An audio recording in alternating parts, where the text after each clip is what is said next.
Hello, and welcome to Learn English with Deja, the podcast where you improve your English through real life stories, useful expressions, and daily conversations. Today's episode is super important because we're talking about something that happens to all of us: disagreeing.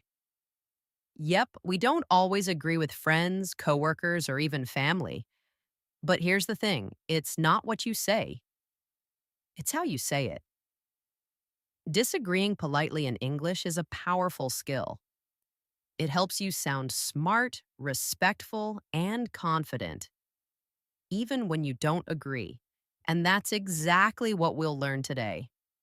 So grab your tea, get comfy, and let's dive in. In English, we often use soft language, like polite expressions and gentle tones, to show respect when we don't agree. Here's an example.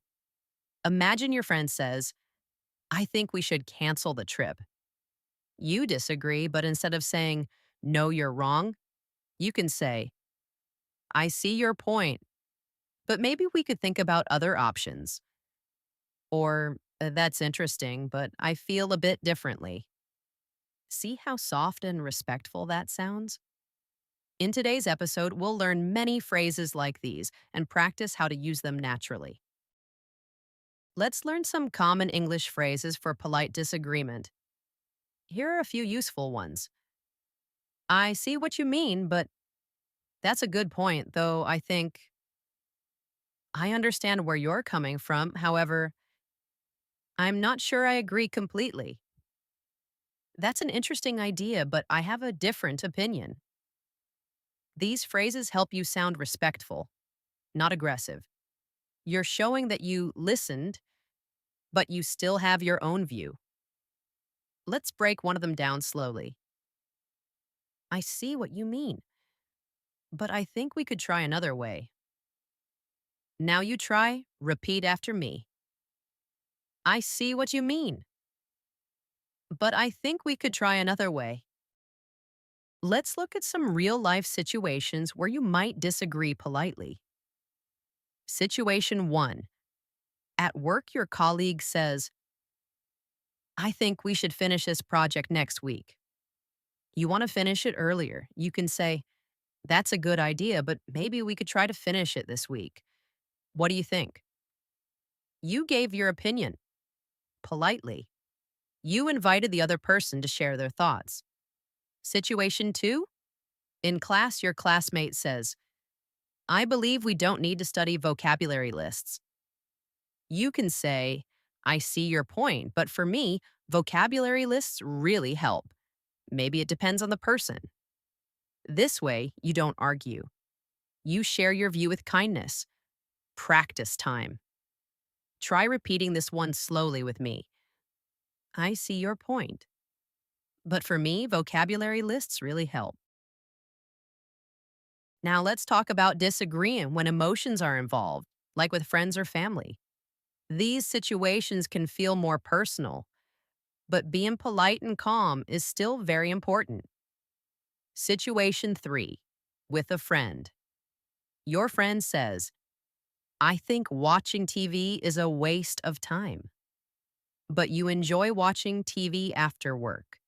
You can say, "I get where you're coming from, but for me, it's a way to relax and recharge." You're not saying they're wrong, you're just sharing your experience. Situation 4. With a family member. Your brother says, "You should find a job with more money." You can say, "I understand your concern, but I enjoy my current job and I'm learning a lot." These phrases help keep the conversation calm. I get where you're coming from. I understand your concern. Repeat slowly with me. I understand your concern, but I enjoy my current job and I'm learning a lot. All right, now let's go over some do's and don'ts when you disagree in English. First, the do's. Do stay calm. Even if you feel strongly, use a calm and friendly tone. Do listen first. Let the other person speak. This shows respect. Do use soft language. Like, "I see what you mean." That's an interesting point. I understand your side. Now for the don'ts. Don't interrupt. Let them finish before you reply. Don't say things like, that's wrong. You don't know anything. These can sound rude. Even if you're right, don't raise your voice. Loud or angry tones can break the conversation. Repeat with me some polite phrases. I see what you mean. That's an interesting point. I understand your side. Now let's look at a real example of disagreeing politely. Imagine the situation. You and a friend are talking about travel. Your friend says, I think flying is always better than taking the train, but you prefer trains. So, how do you disagree without sounding rude? Here's one way. Well, I see what you mean. Flying is faster. But personally, I prefer the train. It's more relaxing and I enjoy the views. Let's break it down together. Well, I see what you mean. You're right, flying is faster. But personally, I prefer the train. It's more relaxing. I enjoy the views. See what happened there? You showed that you listened. You agreed with one part. Then you shared your view gently. Now pause and try this. Think of something you disagreed with recently. How would you say it politely in English? Take a moment. You can even say it out loud. Here's another tip. Use and instead of but. It can make your disagreement feel softer. Let's compare. I hear your point, but I don't agree. I hear your point, and I have a different perspective. See the difference? But feels like you're pushing back. And feels like you're adding something new. Here's an example. I really like your suggestion. And I wonder if we could also try another approach. Let's break that down slowly. I really like your suggestion. And I wonder if we could also try another approach. It's not about being right, it's about finding the best idea together. So, next time you want to disagree, try using and instead of but. It works like magic. Let's practice with a short role play. Imagine this situation. Your friend says, I think we should work all weekend to finish the project. Now, you want to disagree politely? Here's one way to say it. Hmm, I see your point. And I think we also need rest to do our best work. Maybe we can plan a smarter schedule? Repeat slowly with me. Hmm, I see your point. And I think we also need rest to do our best work. Maybe we can plan a smarter schedule? This way, you respect their idea and you share yours. You're not fighting, you're finding a balance. Try creating your own response now. Pause the video, think of your own words, and practice speaking out loud. Ready? Let's go. Here's another common situation. At work, someone says, I think we should change the design completely, but you disagree. How can you respond politely? Try this. I understand where you're coming from, but I think the current design still works well. Maybe we can keep it and just make small updates. Repeat with me slowly. I understand where you're coming from, but I think the current design still works well. Maybe we can keep it and just make small updates.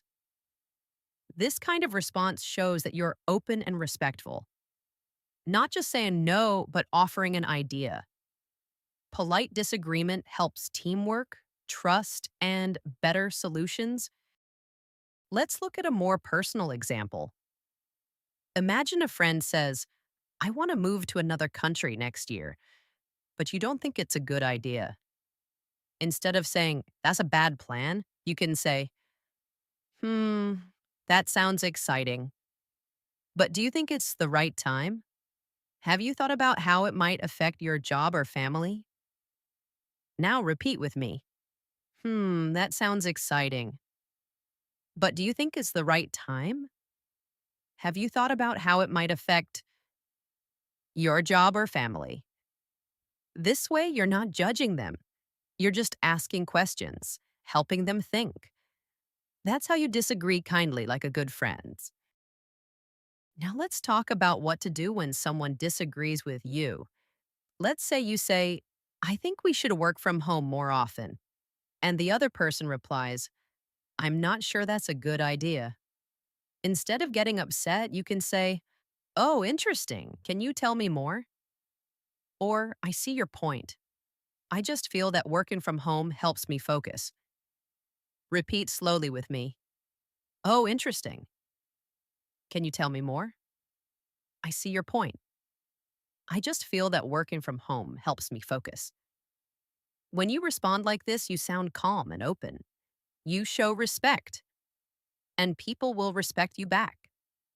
That's how real conversations grow. Let's look at a group discussion example. Imagine you're in a team meeting. Someone says, I think we should finish the project next week, but you believe it needs more time. Here's a good way to respond. I understand why you want to finish next week. It's a great goal, but I'm concerned that we may rush the quality. Maybe we can take an extra 2 days to review everything? Repeat with me. I understand why you want to finish next week. It's a great goal, but I'm concerned about the quality. Maybe we can take an extra 2 days? This shows that you listen and care. You're not just saying no, you're offering a thoughtful suggestion, and that's powerful. So, what did we learn today? We explored how to disagree politely in English. You learned useful phrases like, I see your point. Have you considered? And I'm not sure I agree, but these expressions help you sound respectful, clear, and confident, even when you don't agree. And remember, the goal isn't to win the argument, it's to communicate your thoughts while still being kind and professional. Now, take a moment to practice. Pick one expression you liked and say it out loud in your own example. And that's it for today's episode. If you enjoyed this lesson, make sure to subscribe and share it with a friend who's also learning English. Catch you in the next one. And as always, keep practicing, keep growing. Bye for now.